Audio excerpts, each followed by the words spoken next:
क्या आप जानते हैं, एक ऐसी दिव्य कथा जिसमें सती का त्याग, शिव का विरह और पार्वती का दिव्य जन्म पूरे ब्रह्मांड का संतुलन बदल देता है। जी हाँ, आज हम बात कर रहे हैं महाशिव पुराण की उस कथा के बारे में जब भगवान शिव ने सारी सृष्टि से मुंह मोड़ लिया था और एक जन्म, एक तपस्या बिखरे हुए ब्रह्मांड को फिर से जोड़ने वाली थी। वो रहस्य है जो बहुत कम लोगों को पता है। तो आइए शुरू करते हैं।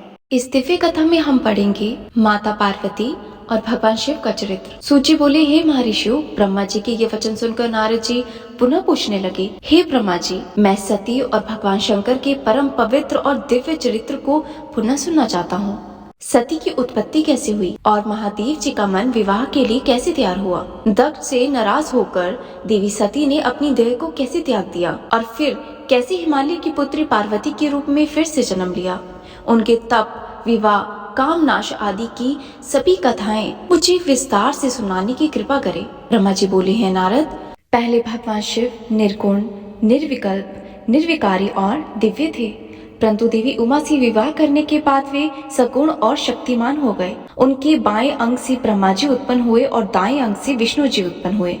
तभी से भगवान सदाशिव के 3 रूप ब्रह्मा, विष्णु और रुद्र सृष्टिकर्ता, पालनकर्ता और संहारकर्ता के रूप में विख्यात हुए। उनकी आराधना करते हुए मैं सुरासुर सहित मनुष्य आदि जीवों की रचना करने लगा। मैंने सभी जातियों का निर्माण किया। मैंने ही मचीस, अत्रि, पुलस्त्य, पुलह, अंगीरा, कृतु, विशिष्ट, नारद, दक्ष और भृगु की उत्पत्ति की और ये मेरे मानस पुत्र कहलाए। तत्पश्चात मेरे मन में माया का मोह उत्पन्न होने लगा।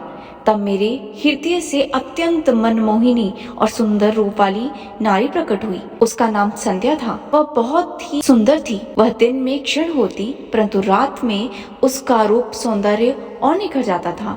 वह साय संध्या ही थी। साय संध्या निरंतर मंत्र का जाप करती थी। उसके सौंदर्य से ऋषि मुनियों का भी मन भ्रमित हो जाता था। इसी प्रकार मेरे मन से एक मनोहर रूप वाला पुरुष भी प्रकट हुआ।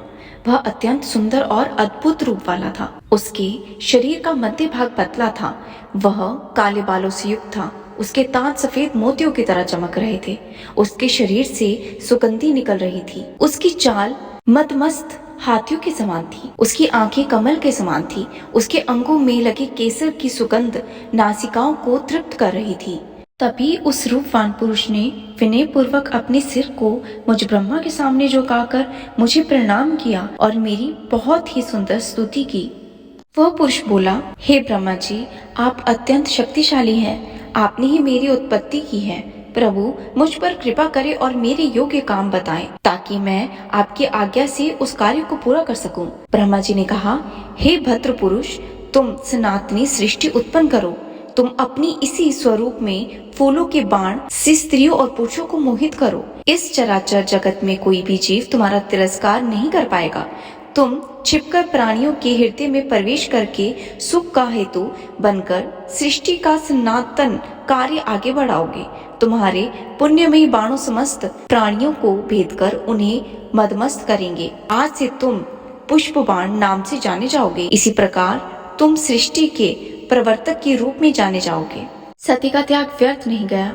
उनकी ही शक्ति ने पार्वती के रूप लेकर फिर से जन्म लिया और उसी जन्म में भगवान शिव को फिर से अपने पति रूप में पाया। ये अध्याय महाशिव पुराण की द्वितीय रुद्र संहिता का दूसरा अध्याय है। अब हम तीसरे अध्याय में ब्रह्मा जी ने कैसे कामदेव को श्राप दिया उसके बारे में हम इससे आगे की कथा पढ़ेंगे।